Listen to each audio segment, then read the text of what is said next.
Hi friends, welcome to Sri Mata Vaishnavi Study Channel. Please like, share, subscribe for more competitive related updates. Friends RPF constable selection అనేది 2024లో వచ్చే అవకాశాలు ఉన్నాయి.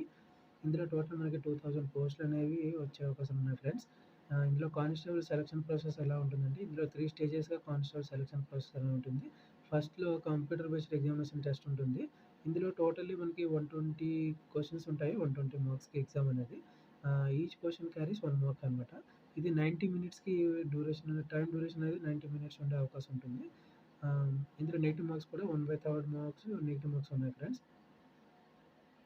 అదేవిధంగా మనకి second స్టేజ్‌లో ఏంటంటే ఎవరైతే ఫస్ట్ స్టేజ్‌లో కంప్యూటర్ టెస్ట్ అనేది పాస్ అవుతారో మనకి ఎగ్జామినేషన్ టెస్ట్ క్వాలిఫై అయిపోయిన తర్వాత వాళ్ళకి physical measurement test and physical efficiency test ఉంటుంది. ఈ 2 టెస్ట్‌లో కూడా ఫిజికల్ మెజర్‌మెంట్ టెస్ట్‌లో మనకి హైట్, వెయిట్, చెస్ట్ చూస్తారు. ఫిజికల్ ఎఫిషియన్సీ టెస్ట్‌లో మనకి running and high jump, long jump అనేవి ఉంటాయి. ఫ్రెండ్స్ ఇక్కడ థర్డ్ స్టేజ్‌లో మనకి డాక్యుమెంట్ వెరిఫికేషన్ ఉంటుందన్నమాట.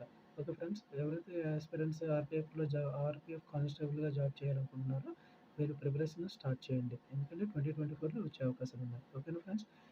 ఇటువంటి జాబ్ రిలేటెడ్ ఏవైనా ఇన్ఫర్మేషన్ ఉన్నట్లయితే నేను మీకు వెంటనే అప్డేట్స్ నేను అందిస్తాను. అందుకనే ఎటువంటి కాంపిటేటివ్ రిలేటెడ్ ఇన్ఫర్మేషన్ కోసం మన ఈ శ్రీ మాతా వైష్ణవి స్టడీ ఛానల్‌ని సబ్స్క్రైబ్ చేసుకోండి. అండ్ మీ ఫ్రెండ్స్ ఎవరైనా కాంపిటేటివ్ రిలేటెడ్‌గా ప్రిపేర్ అవుతున్నట్లయితే వారికి కూడా ఈ వీడియోస్‌ని షేర్ చేయండి. వాళ్ళు కూడా ఇన్ఫర్మేషన్ అనేది అందించిన వారవుతారు. Thank you friends. Thank you for watching.